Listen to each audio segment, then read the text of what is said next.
প্রিয় শিক্ষার্থীবৃন্দ, welcome to let's highlights. তোমরা সবাই কেমন আছো? আশা করছি তোমরা সবাই ভালো আছো। আজকে আমরা আলোচনা করব বিখ্যাত রাইটার রবার্ট ফ্রস্ট তার লেখা একটি কবিতা বার্চেস। এই কবিতাটি বার্চেস, এটি হচ্ছে সাধারণত এক ধরনের গাছের নাম, যে গাছগুলো সাধারণত নিউ ইংল্যান্ডে বেশি প্রচলিত। ওই গাছের নামানুসারেই রবার্ট ফ্রস্ট এই কবিতাটির নামকরণ করেছেন বার্চেস। বিখ্যাত রাইটার রবার্ট ফ্রস্ট তিনি জন্মগ্রহণ করেছেন 26 মার্চ 1874 খ্রিস্টাব্দে ইউনাইটেড স্টেটে, এবং তিনি মৃত্যুবরণ করেছেন 29 জানুয়ারি 1963 খ্রিস্টাব্দে ইউনাইটেড স্টেটেই, অর্থাৎ তিনি 89 বছর বয়সে মৃত্যুবরণ করেছেন। রবার্ট ফ্রস্ট তিনি হচ্ছেন মূলত একজন আমেরিকান পোয়েট। তিনি যদিও একজন আমেরিকান পোয়েট হন, তার কবিতাগুলো কিন্তু আমেরিকায় প্রকাশিত হওয়ার পূর্বে ইংল্যান্ডে প্রকাশিত হয়ে যেত। তিনি রবার্ট ফ্রস্ট ইংরেজি সাহিত্যে ব্যাপক অবদান রেখেছেন। তিনি অনেকগুলো কবিতা রচনা করেছেন এবং অনেকগুলো কাব্যগ্রন্থ রচনা করেছেন। তিনি কবিতায় ভালো কন্ট্রিবিউশন রাখার কারণে অলরেডি পুলিৎজার প্রাইজও পেয়েছেন, এবং তিনি তার জীবদ্দশায় বিভিন্ন প্রাইজ পেয়েছেন, তিনি বিভিন্ন গোল্ড মেডেলও পেয়েছেন। তার কবিতা বার্চেস, এই কবিতাটি আমি আগেই বলেছি, এটি হচ্ছে সাধারণত এক ধরনের গাছের নাম, যে গাছগুলো নিউ ইংল্যান্ডে বেশি প্রচলিত। এই কবিতাটি নেওয়া হয়েছিল রবার্ট ফ্রস্টের লেখা যে কাব্যগ্রন্থগুলো রয়েছে, সেই কাব্যগ্রন্থগুলোর মধ্যে তৃতীয় যে কাব্যগ্রন্থ সেটির নাম হচ্ছে মাউন্টেন ইন্টারভাল। আমি আবার বলছি, রবার্ট ফ্রস্টের তৃতীয় যে কাব্যগ্রন্থ যেটির নাম হচ্ছে মাউন্টেন ইন্টারভাল, এই কাব্যগ্রন্থটি প্রকাশিত হয়েছিল 1916 খ্রিস্টাব্দে। সেই কাব্যগ্রন্থ থেকেই আজকের কবিতা বার্চেস, এই কবিতাটি নেওয়া হয়েছিল। এই কবিতাটি লেখক মূলত রচনা করেছেন about the rural landscape and the wild life. গ্রামীণ যে ভূদৃশ্য রয়েছে সেটি এবং যে গ্রামীণ বন্য প্রাণীগুলো রয়েছে, এই বিষয়টি নিয়েই তিনি এই কবিতাটি রচনা করেছেন। এবং এই কবিতাটি রচনা থেকে বোঝা যায় যে রবার্ট ফ্রস্ট তিনি ছিলেন মূলত একজন ন্যাচারাল পোয়েট। তিনি প্রকৃতি নিয়ে কবিতা লিখতে বেশি ভালোবাসেন, এই কবিতাটি থেকেই বোঝা যায়। বার্চেস, এই কবিতাটি হচ্ছে সাধারণত 59 অর্থাৎ 59 লাইনের একটি কবিতা, যেটি লেখক ব্ল্যাঙ্ক ভার্সে রচনা করেছেন। এবং তিনি যে এই কবিতাটি রচনা করেছেন বার্চেস, এটি কিন্তু তিনি মূলত অন্য একজন লেখকের একটি কবিতা থেকে ইন্সপায়ার্ড হয়ে লিখেছেন। সেই লেখকের নাম হচ্ছে লুসি লারকম, যে লেখক হচ্ছেন আমেরিকান লেখক। তিনি, তার একটি কবিতা রয়েছে যেটির নাম হচ্ছে swinging on a birch tree. খেয়াল করো, আমেরিকান পোয়েট যার নাম হচ্ছে লুসি লারকম, তার একটি কবিতা যেটির নাম হচ্ছে swinging on a birch tree, ওই কবিতাটি থেকে লেখক রবার্ট ফ্রস্ট ইন্সপায়ার্ড হয়েছেন, এবং ইন্সপায়ার্ড হয়ে তিনি আজকের কবিতা বার্চেস, এই কবিতাটি তিনি রচনা করেছেন। এই কবিতাটি তিনি অনেকগুলো থিম রেখেছেন, অনেকগুলো থিম বুঝিয়েছেন। তার থিমগুলোর মধ্যে যেমন balance, youth, spirituality and the natural world, এসবটি হচ্ছে উক্ত কবিতাটির থিম।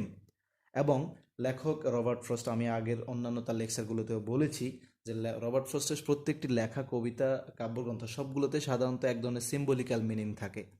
উক্ত কবিতাটি তিনি সিম্বলিক্যালি যেটি বুঝিয়েছেন সেটি তোমাদেরকে এখন বললে তোমরা ক্লিয়ারলি বুঝবে না। আজকের লেকচারের শেষে যদি তোমরা শোনো তখন আশা করছি ভালোভাবে বুঝতে পারবে। এবার আমরা আলোচনা করব উক্ত কবিতাটির মেইন সামারি অর্থাৎ সামারি ব্রিফ। এই কবিতাটির স্পিকার অর্থাৎ রবার্ট ফ্রস্ট, তিনি একদা হাঁটতে বেরিয়েছিলেন রাস্তায়। তিনি হাঁটতে বেরিয়ে যাওয়ার পর তিনি রাস্তার ধারে অনেকগুলো তিনি বার্চেস গাছ দেখতেছেন, এবং সেই বার্চেস গাছগুলো তিনি এমন দশা দেখতেছেন যে গাছগুলোর অবস্থা ছিল মূলত ভগ্ন দশা, যে গাছগুলো ভেঙে পড়েছিল এবং রাস্তায় নুয়ে পড়েছিল, দুর্বল হয়ে আছে, গাছের পাতা ঝরে আছে, ইত্যাদি ইত্যাদি সমস্যায় তিনি ওই গাছগুলোকে দেখতে পেয়েছেন। এই গাছগুলোকে দেখার পর তিনি এটা গেস করছেন, তিনি এটা অনুমান করছেন যে এই গাছগুলো মূলত হয়তো বালকদের সুইঙ্গিং প্লেয়িং এর কারণে, অর্থাৎ সুইঙ্গিং খেলার কারণে এই গাছগুলোর হয়তো এই ভগ্নদশা হয়েছে। সুইঙ্গিং খেলা, যেটি হচ্ছে মূলত নিউ ইংল্যান্ডে বা আমেরিকান ইউরোপিয়ান কান্ট্রিগুলোতে এক ধরনের খেলার নাম, যেটি হচ্ছে সাধারণত আমাদের বাংলাদেশে বা আমাদের এশিয়ান যে কান্ট্রিগুলোতে আমরা দেখছি যে আমরা পুকুরে ঝাঁপ দিই, অথবা কোনো সুইমিং পুলে আমরা এসে ঝাঁপ দিই, কোনো পার্কে আমরা কোনো গোসলের জন্য বা কোনো সুইমিং পুল থাকলে আমরা সেখানে ঝাঁপ দিয়ে খেলা করি, উপরে উঠি আবার ঝাঁপ দিই, উপরে উঠি আবার ঝাঁপ দিই। এই সুইঙ্গিং খেলা হচ্ছে সেম ধরনের এক ধরনের খেলা, যেটি হচ্ছে ইউরোপিয়ান গাছগুলোতে যখন তুষার পড়ে থাকে, বরফ পড়ে ঢাকা দিয়ে থাকে, সে গাছ থেকে স্লিপ কেটে অথবা গাছ থেকে নিচে বরফের মধ্যে ঝাঁপ দেওয়া, এটি হচ্ছে এক ধরনের খেলা যেটির নাম হচ্ছে সুইঙ্গিং খেলা। লেখক রবার্ট ফ্রস্ট তিনি এটা ভাবছেন যে এই গাছগুলোর এই ভগ্নদশা হয়েছিল মূলত হয়তো কোনো বালকদের সুইঙ্গিং খেলার মাধ্যমে, যে বালকগুলো আগে গাছে উঠেছে, গাছ থেকে স্লিপ কেটে অথবা ঝাঁপ দিয়ে নিচে পড়েছে আবার উঠেছে, এমন করতে করতে হয়তো গাছের এই ভগ্নদশা হয়েছে। এরপর লেখক আবার ভাবতেছেন হয়তো বালকের দ্বারা এটা হয়নি, হয়তো এটি আইস স্ট্রম অর্থাৎ তুষার বৃষ্টি বা তুষার ঝড়ের মাধ্যমে হয়েছে। সাধারণত ইউরোপিয়ান যে কান্ট্রিগুলো রয়েছে সেগুলোতে শীতের সময় তুষার পড়ে স্বাভাবিকভাবে, আবার মাঝে মধ্যে তুষার বৃষ্টি হয়, যেগুলো হচ্ছে তুষার বা বরফের কণাগুলো একটু বড় থাকে এবং জলের মতো পড়তে থাকে, যেভাবে গাছের ভগ্নদশা হয়ে থাকে, গাছের ডালপালা ভেঙে যায়, পাতা ঝরে যায় এবং গাছের অবস্থা চরমে চলে যায়। সেই যেই আইস স্টর্ম রয়েছে অর্থাৎ তুষার ঝড় রয়েছে, হয়তোবা এই গাছগুলো তুষার ঝড়ের মাধ্যমে এমন হতে পারে। তিনি এটি দেখার পর তিনি এটা ভাবতেছেন যে এই গাছগুলোর ভগ্নদশা হয়েছিল ঠিকই, কিন্তু গাছের উপর যেই তুষার কণা রয়েছে, বিন্দু বিন্দু জল রয়েছে, সেগুলো মাটিতে বরফ গলে গলে পড়তেছে। এটি একটি অত্যন্ত সুন্দর একটি দৃষ্টি। আর এমনও তিনি এরপর এটাও বলছেন যে এই গাছের মধ্যে যে সূর্যের 7 রং রয়েছে, ওই সূর্যের 7 রং ফিসলে পড়েছিল গাছের যে বরফ রয়েছে সেই বরফ থেকে। অর্থাৎ গাছের মধ্যে যে বরফ রয়েছে ওই বরফ থেকে গড়ে গড়ে যখন তুষার কণাগুলো নিচে পড়তেছে, তখন তিনি এটা ফিল করছেন যে আকাশের সূর্যের যে 7 রং রয়েছে সেই 7 রং কেমন যেন বরফের সাথে মাটিতে পিছলে পড়তেছে। এই মনোরম একটি দৃষ্টি দেখে তিনি ভাবছেন, তিনি এই মনোরম দৃষ্টি ভাবতে ভাবতে তিনি কেমন যেন অন্য জগতে চলে গেছেন।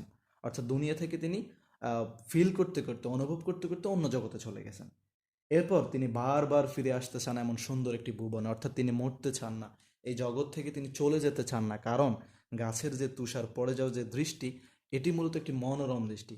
আর যেটি দেখে তিনি, মনোরম একটি পরিবেশ দেখে তিনি এই দুনিয়া থেকে চলে যেতে চান না, তিনি বারবার ফিরে আসতে চান এমন মনোরম একটি দৃশ্য দেখতে। ঠিক আছে, এই কবিতাটির আলোচনা হচ্ছে এ পর্যন্ত। লেখক এটি বলেই উক্ত কবিতাটি শেষ করেছেন। বাট রবার্ট ফ্রস্ট তিনি এই কবিতাটিতে সিম্বলিক্যালে যেটি বুঝিয়েছেন সেটি হচ্ছে মূলত তিনি সিম্বলিক্যাল যেটি বুঝিয়েছেন সেটি হচ্ছে এই গাছগুলো যেমন ভগ্নদশা হয়েছে, ভগ্নদশা হয়ে যাওয়ার পরও কিন্তু গাছগুলো টিকে আছে বেঁচে থাকার জন্য, ঠিক আমাদের মানুষদেরও কিন্তু এভাবে বিভিন্ন মোমেন্টারি প্রবলেম আসতে পারে, অল্প কিছুক্ষণের জন্য কোনো সমস্যা আসতে পারে। এই সমস্যাগুলোর সম্মুখীন হয়ে আমরা সাধারণত বলতে থাকি যে ধুর, এবার বাদ দেয়, আর পারবো না, আমি আর করব না। অর্থাৎ আমরা মানুষেরা যখন কোনো ভালো কাজের উদ্দেশ্যে কোনো কাজ করতে যাই, তখন আমরা যখন ফেইলিওর হয়ে যাই, আমরা ফেল করার পর তখন আমরা এটা ভাবি, এটা ডিসিশন নিয়ে ফেলি যে এবার বাদ দেয়, আর পারবো না। বাট এটা করা যাবে না। তিনি সিম্বলিক্যালি এটাই বুঝিয়েছেন যে এই গাছগুলো যেমনভাবে ভগ্নদশায় পড়ে যাওয়ার পরও টিকে রয়েছে, ভালোভাবে বেঁচে থাকার জন্য গাছগুলো এখনও টিকে রয়েছে, আমাদেরও হয়তো কোনো সমস্যা আসতে পারে, কোনো ফ্রাস্ট্রেশন আসতে পারে, সেই ফ্রাস্ট্রেশন হতে হবে কোনো মোমেন্টারি টাইমের জন্য, অল্প কিছু সময়ের জন্য। যেমনভাবে হয়তো কোনো আইস স্টর্ম অথবা বালকদের সিঙ্গিং খেলার মাধ্যমে এই গাছের অবস্থা হয়েছে, কিন্তু এই মোমেন্টারি ফ্রাস্ট্রেশন কিংবা কোনো প্রবলেম কিছুক্ষণের জন্য ছিল গাছগুলোর, এখন কিন্তু গাছগুলো টিকে আছে। আমাদেরও, আমাদের মানুষদেরকেও, হিউম্যানদেরকেও ঠিক তেমনভাবে কোনো প্রবলেম আসতে পারে, কোনো সমস্যা কিংবা ফ্রাস্ট্রেশন আসতে পারে, যেটি হতে পারে কোনো মোমেন্টারি টাইমের জন্য, আজীবনের জন্য নয়। আমাদেরকেও এই গাছের মতো নিজেদেরকে বেঁচে থাকার জন্য লড়াই করে যেতেই হবে।